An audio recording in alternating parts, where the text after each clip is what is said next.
Tea time, yeah, making a difference, one cup at a time. Tea time, yeah. So be sure to grab your tea, grab a seat, and tune in to Miss Liz. Tea time, making a difference, one cup at a time. Tea time, yeah. Tea time, time.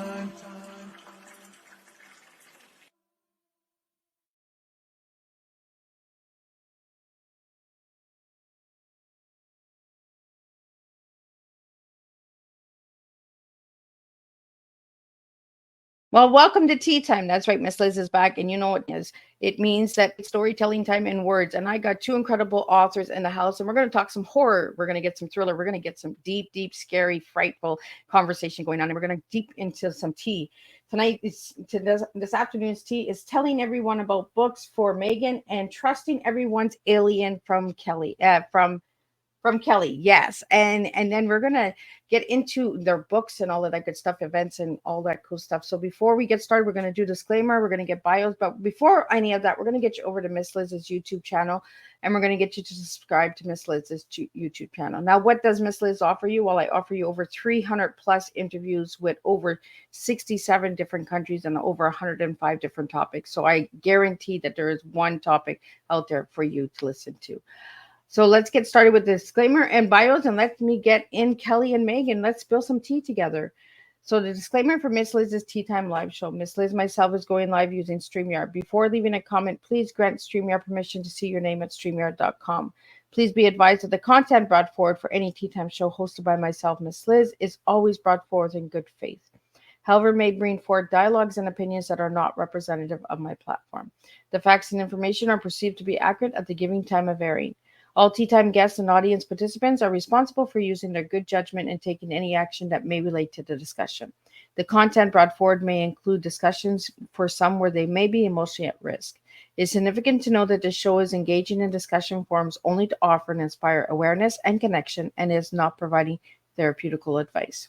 If you have any questions about the disclaimer or the panelist discussion, you may freely contact me, Miss Liz, through my email at bookingmissliz@gmail.com. Moving forward, should you choose to voluntarily participate in this show today in any aspect, I myself, Miss Liz, welcomes you. And should you decide that the show is not made for you at this time, I respect those wishes and will see you at a later show at a later date time. And again, all regular tea times are hosted on a Thursday, 3 p.m. and 7 p.m. Eastern Standard Time. If you see a tea time on a Monday, Tuesday, or Wednesday, it is a rescheduled special or surprise tea time, because that's what Miss Liz does. I just serve tea all the time. So now a little bit about my guests. Well, I have two incredible horror writers in the background who are waiting to come in. So we're going to start with Meg Hafdahl, is an author, screenwriter, producer, speaker, and podcaster with a passion for horror. Her acclaimed novel series, starting with Her Dark Inheritance and the Bram Stoker Award nominated The Science of Women in Horror, showcased her talent. Looking forward to her upcoming book, The Science of Alfred Hitchcock, that came out this October. Kelly Florence is a master of communications and a fierce advocate for female representative in horror. As a teacher and host of the Be a Better Communicator podcast, she brings her theatrical flair to the genre. Together with Meg, she's penned chilling works like The Science of Monsters and The Science of Witchcraft. Let me get the ladies in here and let's spill some tea together. Welcome, Kelly. Hello, thank you so much for having us. And welcome, Meg. Thank you. Hi. So first off, ladies, I want to get off starting. I'm going to get Kelly to showcase, and then I'm going to get to Meg, and I'm going to do what I do with everybody. So Kelly, I'm going to ask you, who are you as a little girl and who are you now as a grown woman? You know, as a little girl, I loved scary things. I loved scary stories. I was always into movies and TV and theater and dance. And I am proud to say, I would be proud to take a time machine back to 4-year-old Kelly and say, you're living your dreams and you still love all the things you love now. And so I'm very much the same person, but I like being older and wiser. Awesome. And Meg, same question for you. Who are you as a little girl and who are you now? I love that. Yeah, to kind of like piggyback on what Kelly said, I also feel like I'm very much the same person in that I was a bookworm when I was a little girl. I just found comfort in books, and I wanted to be a writer from since I can remember. My first grade teacher actually gave me a book about how to become an author. And so I'm really like living my dreams. Like Kelly said, I still am a bookworm. I'm still got my nose in books. And yeah, of course, I love all the spooky stuff. And I did then too. So let's get into that, girls. What got you both into the spooky genre? I think it was a natural thing for me. I craved it. I wanted to see scary movies. I wanted to read scary books, but I definitely have to admit that my dad probably had a hand in it because he got me Night of the Living Dead on VHS when I was 5. So that was my first zombie movie, and I was hooked ever since. Yeah, for me, I think that definitely my parents also had a hand in it. I love to watch like Murder She Wrote and Matlock with my mom.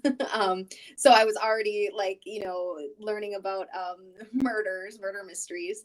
I think for me, I really love how much emotion there is in horror. And I think as a little girl, it kind of resonated with me. Like, what's scarier than being a little girl in this world? And so there was something about seeing these women, often like final girls, as we call them in horror movies, kill the monster. I think is like a really sort of, I don't know, it's a very empowering thing for a little girl to watch. So I think I felt very empowered. And when I saw Lydia on Beetlejuice, I was like, that's me, I'm on TV. So I felt like represented. See, I wouldn't have thought of Beetlejuice as a horror movie, but I guess it's like a humor horror, right? Yeah. Yeah. So, what movie was it that impacted your life? Kelly, you shared a little bit, but what was the one that really, I'm going to do this as I get older? I guess it wasn't a movie. It was a documentary. It was behind the scenes, the making of Michael Jackson's Thriller, the music video. And it was a documentary, and I saw John Landis directing these actors and showing the special effects makeup for somebody to become a werewolf. And I was like, this is what I want to do with my life. And I remember I was in first grade then, and you had to draw what you wanted to be when you grew up. And I drew like a werewolf in a chair because it's like, I'm going to direct, one of these guys. And nobody got it. They're like, what, you want to be a werewolf? I'm like, no, I want to direct a werewolf. Right? That's like really creepy, right? I'm going to direct werewolf. There were a lot of like firemen and teachers and, astronauts for the other kids. And I'm like, werewolf. and Meg, what was it for you? I think for me, I've always loved horror TV and movies, but I think like knowing what I wanted to do, which is write, I think came from a love of books. And that was whatever book I was reading at the time. I was like, I want to do that. So whether it be Goosebumps or whether it be Sweet Valley High, when I was reading it as a kid, like I was like, I want to make worlds because writers make worlds. And I thought there's no better job. And I was right. So as I've read through high school and college and started to sort of cultivate, who I really admire and what I want to write like, that took some time. But yeah, for me, it was always that sort of reading got me into writing. So you ladies have written multiple books together. So how did that begin, and how did the friendship begin? Like, how did you find each other? Yeah, we met over 20 years ago now, here in Duluth, Minnesota, where I live, because Meg was working at a gift shop. I walked in, she saw an X-Files t-shirt I was wearing, and she's wearing one right now, and it's not the same shirt. But we bonded over that mutual love of this scary TV show with this strong female character. We exchanged numbers, and we both discovered that we had this shared love of horror and books and all these other things. And so we started writing plays together way back then, and then didn't start writing books together until 2018. So when did you guys actually meet in person? I guess 2000. Yep. Yeah. And then, Kelly went on an academic path. She's a professor. And we both had got married and had kids. And we were always like consuming horror, talking about horror. And I went on a fiction horror path. Where I write novels and short stories. And so it just made sense for us to sort of like connect together because we are both such creative people. And we, I think, balance each other out and also like challenge each other to be better. So I think writing together was just natural. So the reason that we're here today is this book that you guys wrote together, and it's called Travel of Terrors. In strange and spooky spots across America. So in this book, would we find actual places that are scary and spooky? Yes, absolutely. We visited 12 different cities across the United States, and we tell everyone the best place to stay, like a haunted hotel, the best tours to go on, the best restaurants to eat at, the best shops to find your horror stuff. We always visit a bookstore in the town and talk to locals. And it's really about history and culture and lore and all of the scary things in these cities. Yeah, we did the hard work though. We stayed in the haunted hotels. We went on the cemetery tours. We went on the tunnels of Portland. We went to an abandoned, with permission and with people who owned it, I might add, we went to an abandoned mental asylum. So we did we put ourselves in the crosshairs of ghosts. And you guys spent the night there? Not at the asylum. Yeah, but at several places. One place that we stayed in, Portland, Oregon, began as a poor farm and then it became an asylum. And now they've turned it into hotel rooms. And then Meg, tell about your favorite place that we stayed. Oh, my favorite place to stay was the Lizzie Borden bed and breakfast. She's notorious for killing her parents with an axe. And it happened in this house, and now it's a bed and breakfast. And so we stayed in her bedroom, and I was waiting to get haunted. She did not haunt me, but I have been just absolutely fixated on the Lizzie Borden case. This would happen in the 1890s. My whole life, really. I found out about her from an old TV movie, and I just became fixated about this murder. And so staying in the house after I've read so many books and watched so many documentaries, it was very cool. So how long did this book take to put together? We wrote it fairly quickly because our publisher gave us a deadline. And so we traveled a lot. We would usually go to 2 cities on every trip. And then the editing process and the illustration process took longer. Every chapter is illustrated with wonderful drawings that represent what we saw and talked about in all of our visits. And so it was so worth the wait for it to come out. So how did you guess the title? Well, that is actually when you're working with, a big publisher, they have actual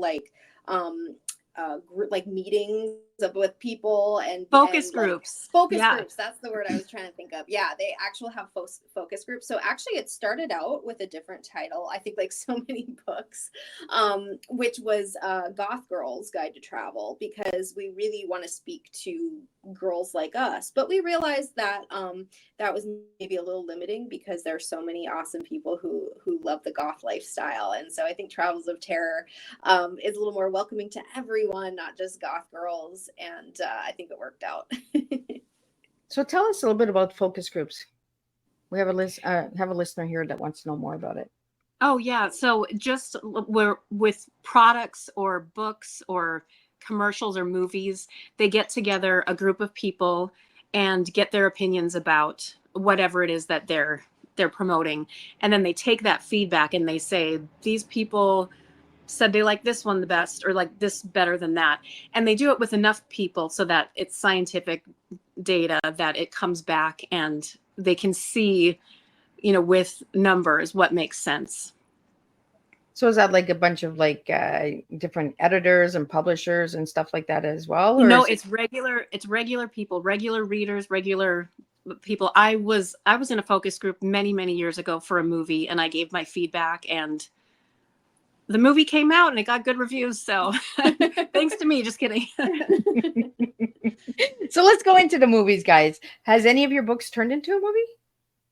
Oh, I wish. We're Kelly and I are working on that.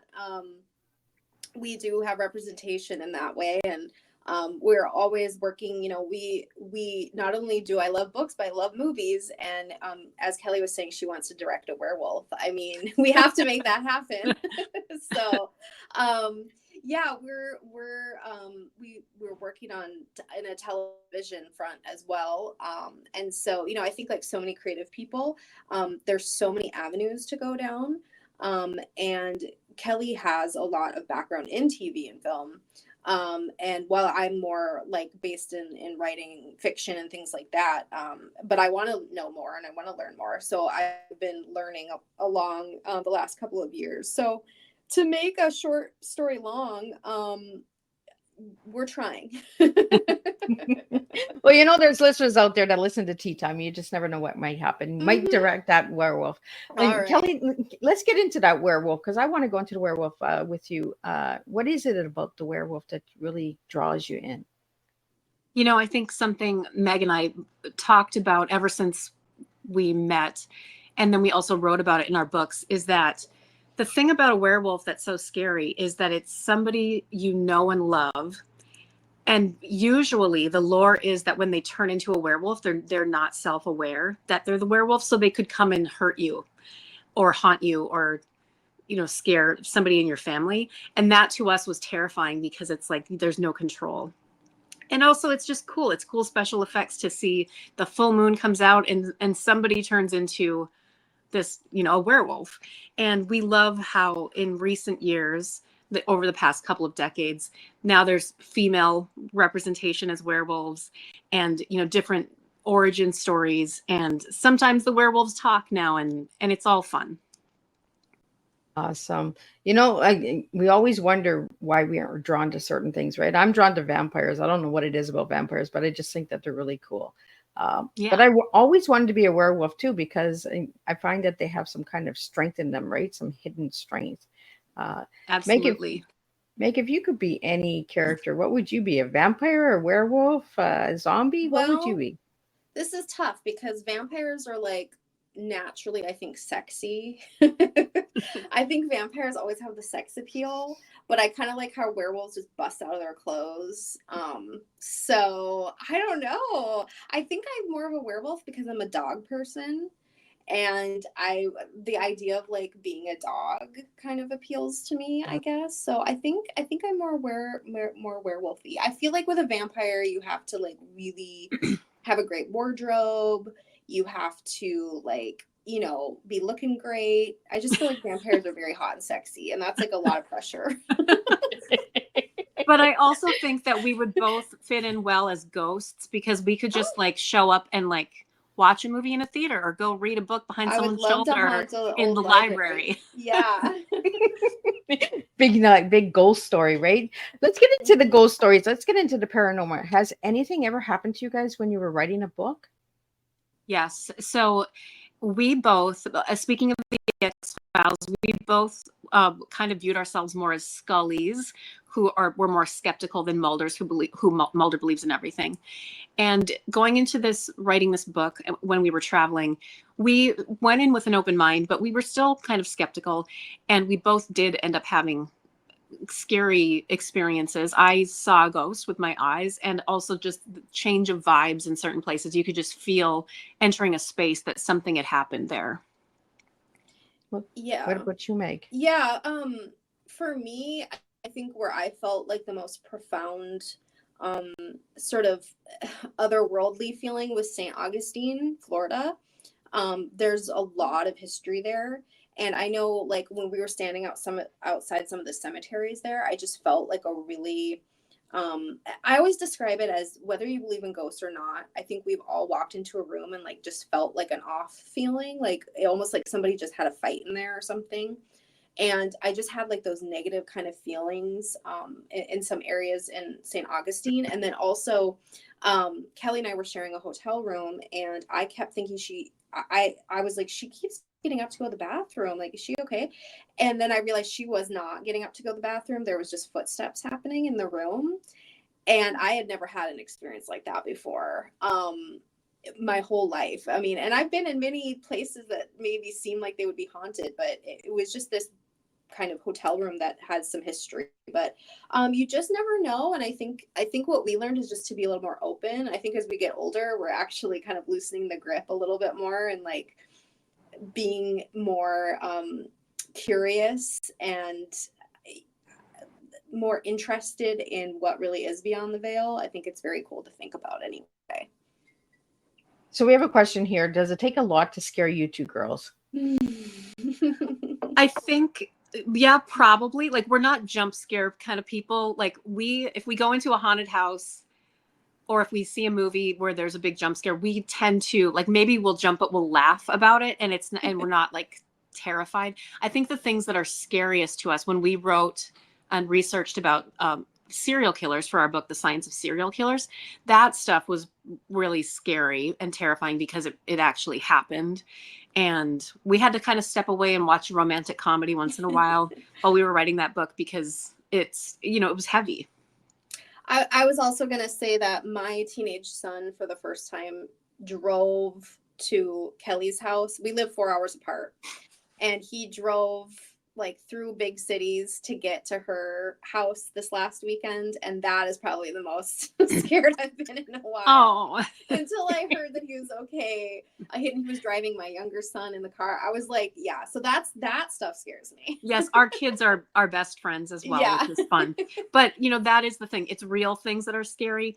And like I said, speaking of this, Meg, I said to my parents, I'm like, am I ever going to not be worried when the kids are driving somewhere? She's like, no, that's why I always ask if you made it there safe. Like every time you go somewhere, I'm like, oh, yeah. It's just a mom thing. Yeah, there's mom scares for you. Right? That's a real horror, being a mom, right? Yeah, exactly. Truly. Would you guys ever write a book on the mom horrors? Ooh. We've written, we wrote 3 chapters in our Science of Women in Horror book about motherhood and how it's featured in the horror genre. And then a screenplay that we are adapting, well, not adapting, we've written it to be filmed. It also deals a lot with motherhood. So we have definitely thought a lot about that topic. I think it would make a real good thriller. Like, yeah. All the different mothers out there, right? Just panicking and afraid. There's big moments in life that are really scary, and it's not like a horror movie, but like getting married, going to college, becoming an empty nester. There's so many different horrors there, right? It would be fun to sort of depict those things as like a horror, like as a zombie or like as like something like that. But that's not really what's happening. That's just what it feels like's happening. So yeah, good idea. That'd be cool. I know I would be interested in that. I want to get into Stephen King. So what is it about Stephen King that really draws your attentions, ladies? He's an extremely talented writer. I have like taken a bunch of snooty literature classes, and I love all the snooty literature too. But I've had fellow students in my class, like really malign Stephen King and be like, oh, that's not, that's just whatever. Like, that's not literature. But I'm a big proponent that it is, and that some of his works, are going to really stand the test of time for many, many years. And he creates such empathy with his characters. I love his absurd sense of humor and how he sees the world. He ties horror in with real human emotion, whether it be grief or, all the things you were just talking about. All those scary things in life, he ties that in with like, horror, like Pennywise or with Cujo. So I think he's a brilliant writer, and we were absolutely thrilled to be able to write a book about him. Side note, interesting enough, I was teaching my students yesterday about memory and talking about long-term memory. And one of my long-term memories is from my childhood, watching The Shining for the first time with my dad. And a student raised her hand and she said, my first memory is a red balloon floating above my bed. And I'm like, Pennywise?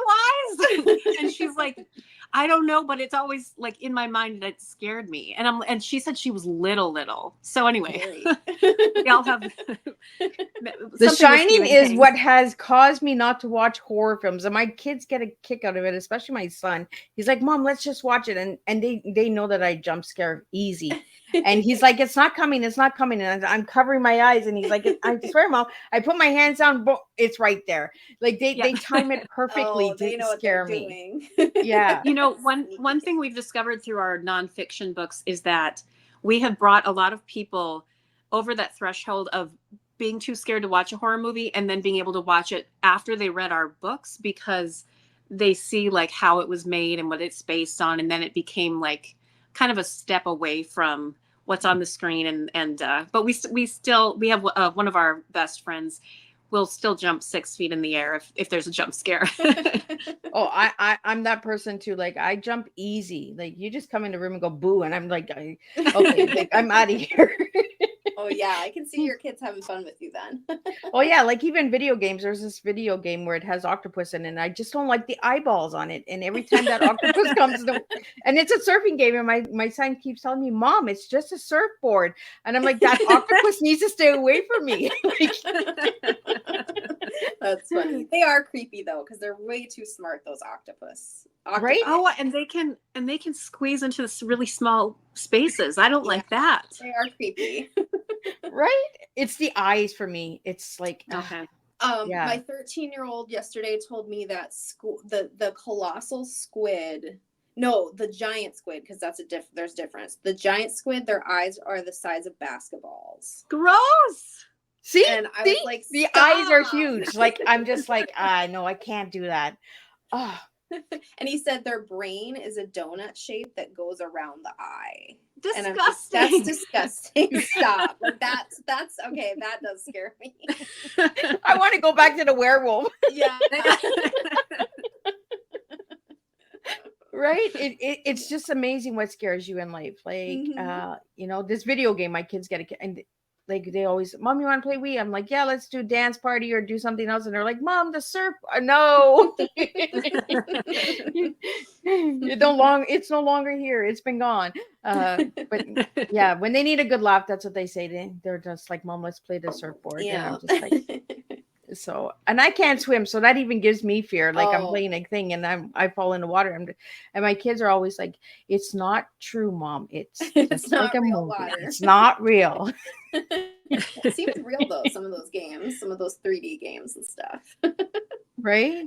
So when you guys are building like your storylines and that in your books, how do you go about that? So for storylines for fiction writing, we do screenplays together. So we will sit and like just kind of throw stuff at the wall, I think is probably the first way to do it. We know, kind of like talking about what's scary. I think Kelly and I have a really good like vocabulary back and forth. We can communicate to each other what's scary. And I think we also can communicate really well with like what characters we really kind of like to delve into, like mothers, for instance. So I think there's just a lot of communication when we're doing fiction together. And then when we're doing nonfiction, there's still a lot of communication. It's just different. We divvy up things. Like, for instance, the Stephen King book, Kelly knows a lot about the JFK assassination. So when we were like, who's going to do 11/22/63, the book that he did on that, then that naturally is going to go to Kelly because that's kind of her wheelhouse and she knows about that. So there are a lot of things nonfiction wise that we kind of divvy up based on instinct. But yeah, I think like anybody, it's a lot of throwing stuff at the wall, right, Kelly? Yeah. And when Meg said that we have a shared vocabulary, sometimes it's like, oh, and then it'll be like, "Da." And yeah. like, yes, exactly. Like we know what these sounds mean, or a gesture or a facial expression change. And we've learned that, it's good to have a part of a plan and outline, but to go with the flow of creativity and not to stick to that so much that it becomes boring and you're just, working on something that isn't a good path. And so if it's not exciting to both of us, then we know, let's pivot. Yeah, I mean, even in like research, when we are doing research for, like, let's say we take a film and we're like, okay, we want to, or a Stephen King book, and you start to kind of peel back the layers. Sometimes you'll find something and it's just like, yeah, I don't really feel like reading anymore about that. That's a sign that nobody else wants to either. And so, just change your trajectory. And I think it's funny because it's so different, but it's the same in fiction. It's like, if you're getting bored with that, there's like a saying, I want to say it's Robert Frost, but it's like, if you cry, the reader cries with you, right? Like it's sort of like you have to have that emotional capital within the story, whether it's fiction or nonfiction, for the reader to have that emotional capital. When you were saying you throw it at the wall, I can see these blogs, like these goopy things that my kids used to have, like a smacky hand, and just, like like, is this one? No, that one's not. No, let's take that one out. Exactly. Yeah. Sometimes it feels like that. And one thing that a professor in grad school told me, and I tell this to students all the time and other creatives, as she said, it was in terms of photography, but she believes it's in terms of writing. If everyone is looking at something happening and taking pictures over here, turn around and take a picture of what's happening behind, because you want to explore the stories and the people and the voices that aren't always uplifted or aren't always the focus. And I think it's a different way, it's a different thread to follow in some of these, these in nonfiction and fiction, so that it's interesting and fresh and not dull. Yeah. Well, let's go back to the serial killers, because you said that was some of the ones that really like scared you. Like, what is it about true crime that really just impacts a good storyline for you guys? Well, I think for Kelly and I, like when we started writing the book, it was really important to us that we knew we were going to be talking about some, more well-known serial killers, and some lesser known, but it was really important to us that we didn't make it feel like, we've written books about monsters in cinema, and we didn't want that same feeling with the serial killers, because Frankenstein's monster, he's cool. The Wolfman, he's cool because they're fictional. But these real monsters, they should not be put on a pedestal. We should not see them as sort of like a commodity that we should wear a t-shirt of. We shouldn't sort of think that they were really cool. And so I think that was kind of like the first thing in really creating a good story, so to speak, in these chapters, and really trying to highlight the victims. For instance, we talk about the movie From Hell, which is about Jack the Ripper. And Jack the Ripper's victims were sex workers, mostly. And there's a great book called The Five by Haley Rubenfeld that is about the 5 women who were murdered by Jack the Ripper. And it's really about them. It has nothing really to do about Jack the Ripper. It's about their lives, and she goes into all the research she could do about them.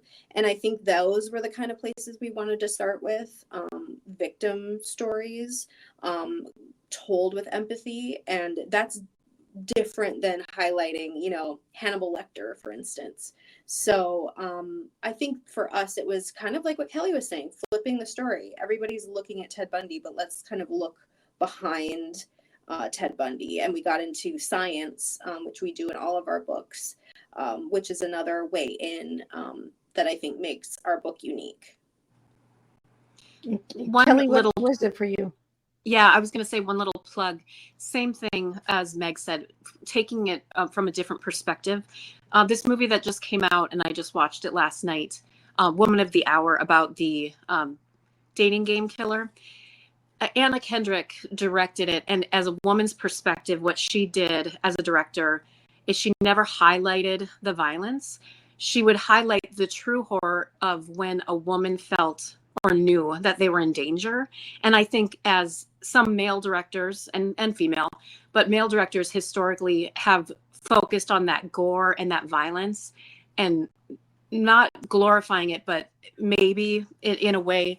And what this film did, and what other films that we've written about do, is flip that narrative and show the people, these victims, as fully fleshed out human beings who, had a life and a past and a personality. And that moment of fear is the moment of realizing danger, where it's not the moment of death. Yeah, I'm a big well,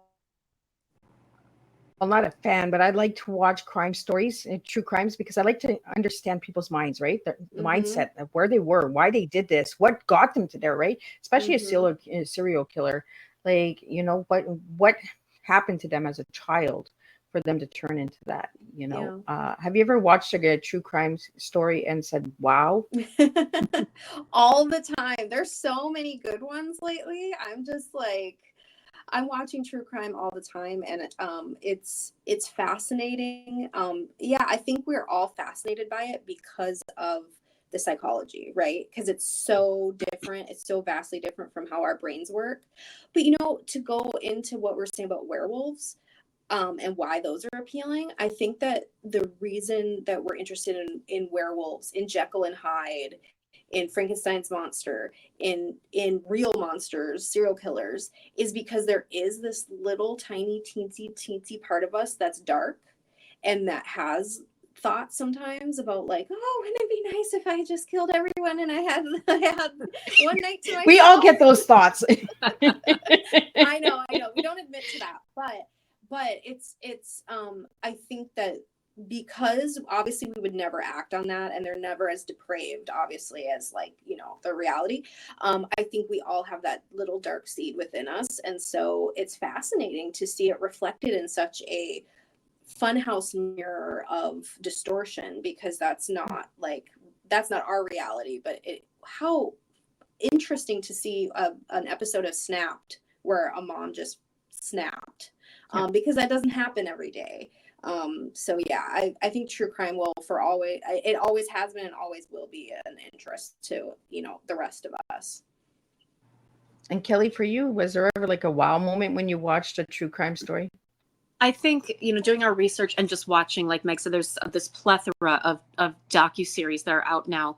And the thing that I really appreciate, just for footage wise, is that there's so many CCTV cameras now, and everyone has a cell phone. So there's so much basically found footage that we get, that we can piece together and hopefully solve a lot of these crimes.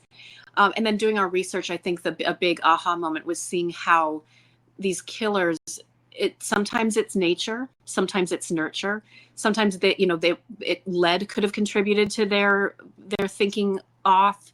Other times they were exposed to violent things because of how they were raised or who they were raised with. Other times it seems like they were the nice guy next door, and it's all fascinating psychologically. Yeah. Well, and like you said, there's a lot of cameras out there now, so we can catch them, right? Where back in the 60s and 70s, there wasn't as much cameras and phones and videos. But there was a lot of videos. Like when I watch some of the true crimes, I'm really surprised on how many people did family videos. Like, right? Yeah, I know, right?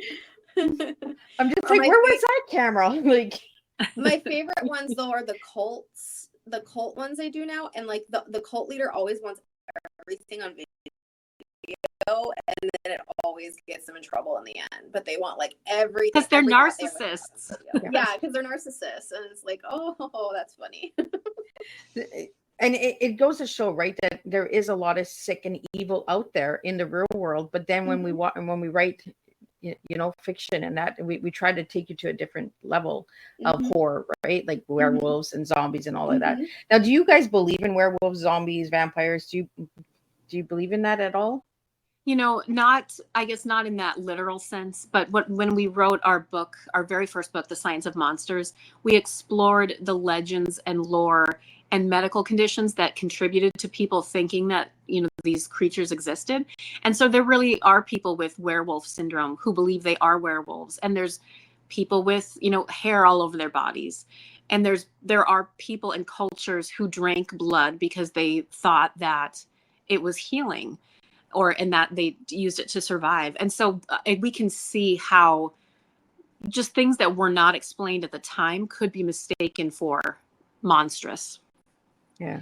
Yeah, you can only use the context of like what you've grown up in, and so yeah, it's been really interesting to do research on that. And like Kelly said, you know, people were like, well, this must be a vampire because they have porphyria and they can't go out in the light. So, you know, they aren't thinking in any sort of medical terms, they're thinking supernatural terms. You know, people in Ireland up until, I mean, I think one woman was killed by her husband because he thought she had been taken over by fairies. And this was in like, you know, the I want to say maybe 30s or 40s or something. So, I mean, you know, these ideas have perpetuated for a long time. But thankfully now, you know, we're based in science and medicine, and we know better not to vanquish these people or have another witch hunt, so to speak. Witch Hunt. That, you know, and that was also a good movie, right? A lot of witchcraft and stuff like that. That we don't see very much movies on the witches brews or stuff like that anymore. We see more vampires, werewolves, right? The witches are starting to decrease. I think so. I feel like they're kind of coming back, and I think that there's more power. I think that witches used to be very monstrous. But I think we might be getting like maybe some more empowering witches in media. I know Wicked's coming out. The film. Yeah.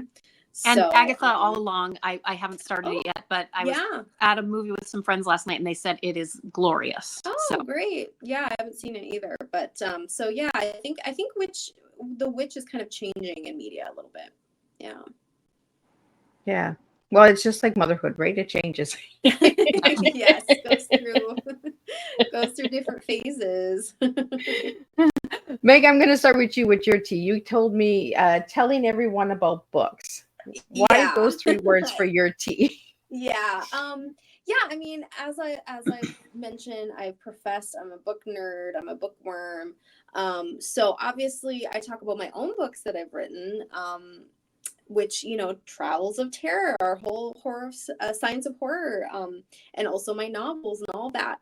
But I also just love talking about the books I read. I read pretty voraciously. I read multiple books at once. And I will tell anybody and everyone who wants to know or doesn't want to know about the books I'm reading. And I'm just a really big believer that, you know, the lifestyle of reading and writing is, it makes me happy, and it's not for everybody, but I think a lot of people appreciate sharing about books. And I've really been pleased on social media how many people, you know, I think through the pandemic, people kind of found books again. And, you know, I think there's this like pervading notion that, books are dying, or like, you know, we're not going to have bookshops or libraries or something, but I just don't think that's true. I think they're actually really coming back with a vengeance, and with TikTok trends and on Instagram, all the book accounts. I'm just really pleased to see that everyone's reading. You know, as you're sharing, Meg, I'm like seeing this book library story come to life, like this horror. Like, I don't give up on us books. Like, you know, we're coming for you. Like, as you're sharing, I can just see these different plots coming. And I was just like, wow. I love it. So, Kelly, you gave me Trusting Everyone's Alien. So tell us trust every alien. Yeah. And tell me why those ones. Well, it goes back to my love of the X-Files and the supernatural and aliens, but it also is, you know, that term alien, it's something foreign to us. And I know I fell in love with some monsters, not literally, but I empathized with them. Frankenstein's monster in the original movie adaptation of Frankenstein, I felt for him, and he didn't mean to hurt anybody, but they were mean to him. King Kong, they took him out of his environment. He didn't want to be in New York City. And so, and Meg, you'll love this. In the movie I saw last night, it's called Your Monster. He is a voracious reader, and he has like Shakespeare memorized, and he does monologues and sonnets, and it's so romantic. He's just always looking for his next book. And so it's like, yeah, see, somebody might look scary, but they can be a nice guy Like or a nice ET. girl. ET. I think it's really cool. You know how horror just takes and connects everybody together, right? Through conversation and through book Yeah. telling and story playing and movies and all of that. Uh, how have you guys looked at your friendship in a horror way? Like if you could write a horror story about your friendship, what would you write? How would it go? I think that our bodies like sort of like melt together. Like we sit and watch so many horror movies that I think it's a body horror where we like become we become like one entity with two heads, right, Kelly? Yeah, and we have the Grady girls tattooed on our shoulders, and they Yeah. when we stand next to each other, they hold hands. My initial thought was we would cover for each other's crimes. Not that either of us are going to commit any crimes, but we would help each other bury a body. I did admit to some dark thoughts earlier, so Yeah, there you go. Meg, I'm on my way. There's some What did you incredible do? things coming. So you ladies, I asked you what your favorite color was, and I got black and yellow. So who's black and who's yellow? I'm black. I'm yellow. So why Yeah. those colors, ladies? Okay, Kelly, you go first. I mean, my favorite color shouldn't be black. I mean, it's dark and it's gothic, but I have a white cat and an orange cat now that my daughter adopted, and so I just constantly have cat hair on everything I own. Every black thing. Yeah. My favorite color, I decided when I was 5 that my favorite color was yellow, and like I will never give that up. Like to me, like when you're 5, that's like peak, like you know what your favorite color is, and I just love it. It's bright. I can't pull it off. I can't wear it, but it's bright. It's beautiful. It makes me happy. I like things. I love yellow flowers. I love yellow anything. Yeah, I can't. Kelly's got yellow glasses on. Those look good, but I cannot pull off. Like a yellow. That's why I worded it that way, because I wanted to see if the Oh, listeners were going to pick up who's yellow, who's black. Yeah, right. No, I think my 5-year-old self just knew the right favorite color, and it's yellow. And you hadn't even read the yellow wallpaper yet. I know. I love that story too. So. So when I asked you ladies your one word to describe each other, and Kelly, you gave me caring, and Meg, you gave me thoughtful. So Yeah. Kelly, let's go first with your caring. Why that word? Yeah, I think Meg and I both come from a place of wanting each other to be better. Like Meg said, challenging each other and making each other better. And at the end of the day, caring and taking that time and grace of like, I don't feel like working today. Like take a break. I'll take this, this chapter or this thing. And just knowing that we have grown up together, even though we didn't grow up together, but we've grown so much in our lives and experienced so much with each other, and our kids feel like, her kids feel like my kids, and I think vice versa. And we're just it's just like one big happy family. I chose thoughtful because that's just a really nice way of saying brilliantly smart. And also I think that thoughtful means like kind of all the things Kelly was saying too, but like I think both Kelly and I are thoughtful about other people. We're thoughtful about ourselves and what we need. We're thoughtful about everything that we do, even though I was saying we throw things at the wall, when it comes to like, really putting ourselves out there in the world. I think that we're very thoughtful about how we do it. So, yeah. I think it's really cool because Kelly gave me caring, you gave me thoughtful, which comes together, right? It's that blend that coming together. Yeah. For your children, how do they feel about you guys being horror writers? I think my kids sort of think it's cool, but they would never admit that to me. I've heard them like say, like, of course, our kids would never do that, right? Yeah, like their teachers will be like, "Oh, they told me about what you do. They think it's so cool," but like they would never like be like, "Mom, you're so cool." So they don't read my books. Maybe someday. I hope maybe they'll like crack they'll crack a page and read.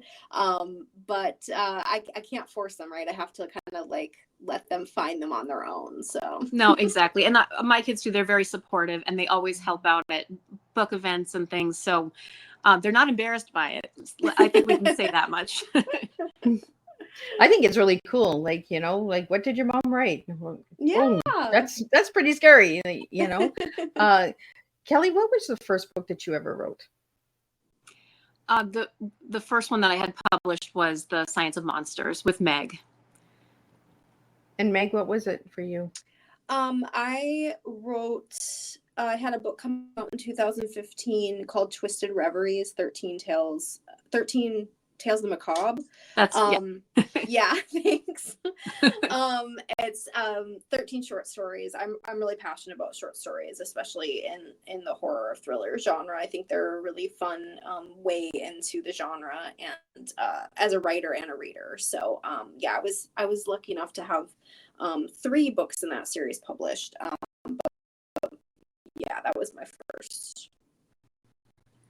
And what has writing horror taught both of you guys as individuals?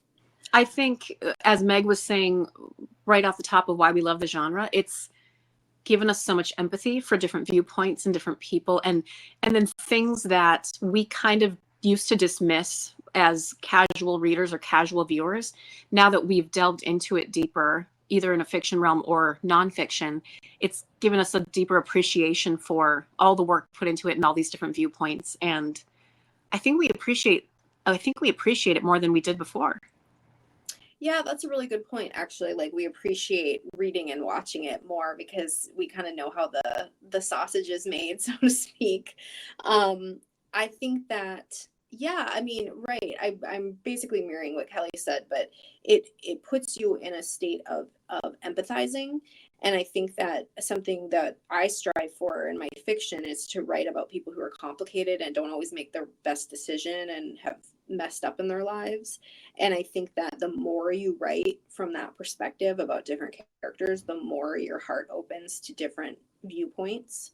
And I think that's why people like horror. I think that you get to, see somebody on the worst day of their life, and you hope that they prevail, even if they've done something bad in their life. You kind of see this as like a redemption, and I think that there's something so magnetic about that. I love it. And let's go back to the book that we're here for, why we came here and who got you here. So a big shout out to Mickey Mickelson from Creative Edge for sending Meg and Kelly. But what was your favorite chapter in Travel of Terrors for each of you? Yeah, I think one, obviously, that I loved researching and writing was right here in Duluth, Minnesota. Meg grew up here in her high school years, and I moved here later. But there's something amazing about exploring your own backyard and discovering things that, kind of seeing your own town as a tourist. And I learned so many, we both did, but we learned so many stories and met so many people that we wouldn't have unless we had written this book. And it really gave a new perspective to just driving down the streets now. I'm like, hey, somebody said something happened over there, or there's this new this new restaurant to try. Things that it just opened my eyes. And for you, Meg? For me, I really, because of the book stuff, I really enjoyed, we wrote a chapter on Providence, Rhode Island, and they have a place there called the Athenaeum, which is this very old library, one of the first libraries in the country. And the history there was amazing. Obviously, which means there are amazing literary ghosts, but also just just being in there and just smelling all the old books was very exciting for me.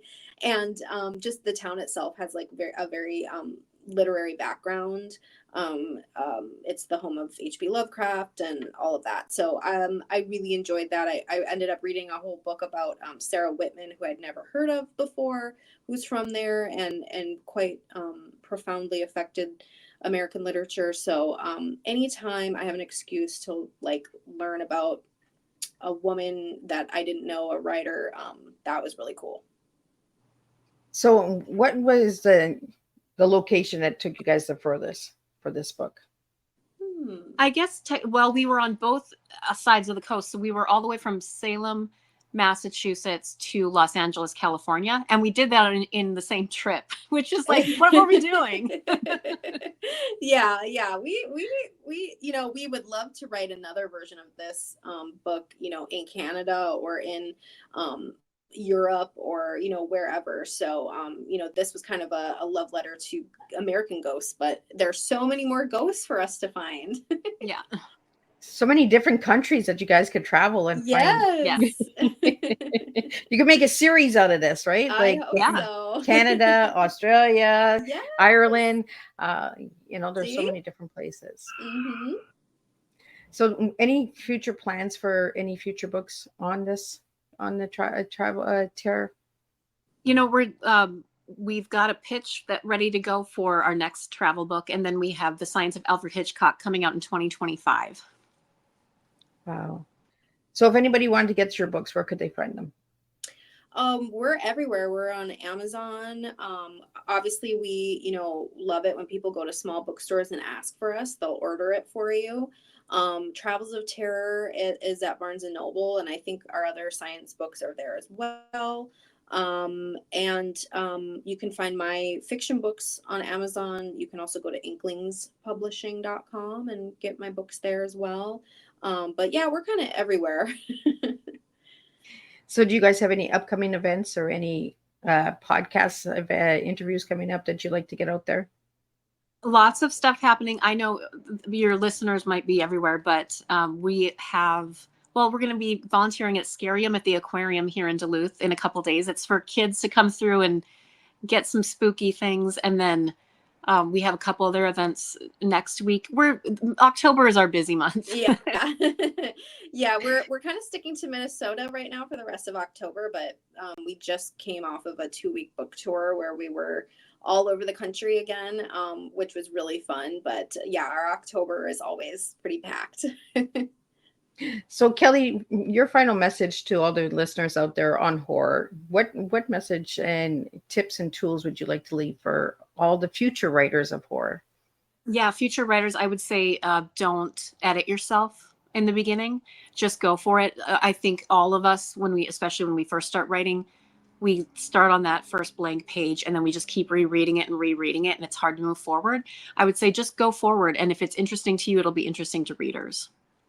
And Meg, for you? I'd say if you're interested in writing horror, make sure you read all different kinds first, just to kind of like make sure that you are familiar with the genre, because it's one thing to like watch horror movies and maybe you want to write a script, so that would be okay if you're watching horror movies. But I think that if you want to write horror literature, you need to be pretty well versed in it first, so that all the tropes, and then you can subvert them, which is really fun. Awesome. So I'm gonna say 3 words to you guys: flashlights, garlic, and ghost equipment. Are you guys all packed up and ready to go? Heck yes, we both have a go bag, just like we're gonna give birth. It's like, let's go. We all have to be ready for that trip, right? To get in the car and that. But is that 3 things that we all should be carrying around if we're ghost hunters and looking for vampires and the spooky stories? And you never know when you need to add garlic to something. We believe in seasoning our food. So the vampires can stay far away, right? Yeah. Unless they're really sexy. Just kidding. Yeah. So is there anything else that you ladies would pack in your bag for your trips? I mean, I think it's so important to have a working cell phone and a backup power source, because just like every horror movie or movie set before cell phones, there's nothing worse than being stranded somewhere and with no one to call. And I would bring my 3 pugs because they're very scary and they would scare off anybody. They're very fierce. Well, this was an amazing interview with you 2 beautiful ladies. Keep writing, keep scaring people, keep writing that horror and getting that genre out there. Happy Halloween, spooky Halloween. Yay! Let's get it out there. Thank you so much. So thank you guys again, Megan and Kelly.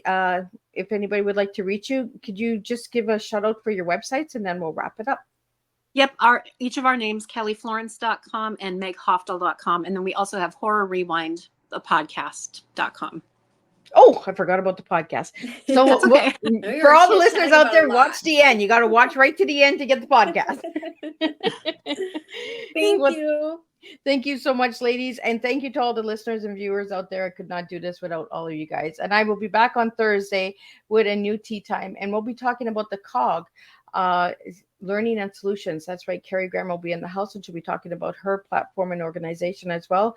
And then we're going to wrap it up on the 28th and 29th. We're going to have Jose Peral in, and he'll be sharing his true life story of being a hostage in the Venezuela event that happened a couple of years ago. And then we're going to wrap it up with some sex and stories and all of that good stuff with baby boomers with Joyce Fiddler. She'll be in the house and she'll be wrapping that up. And the press release will be out in 2 days. So check that out for the November lineup, and then December. And then we'll be doing a reunion show like we do every year. So stay tuned for all of that.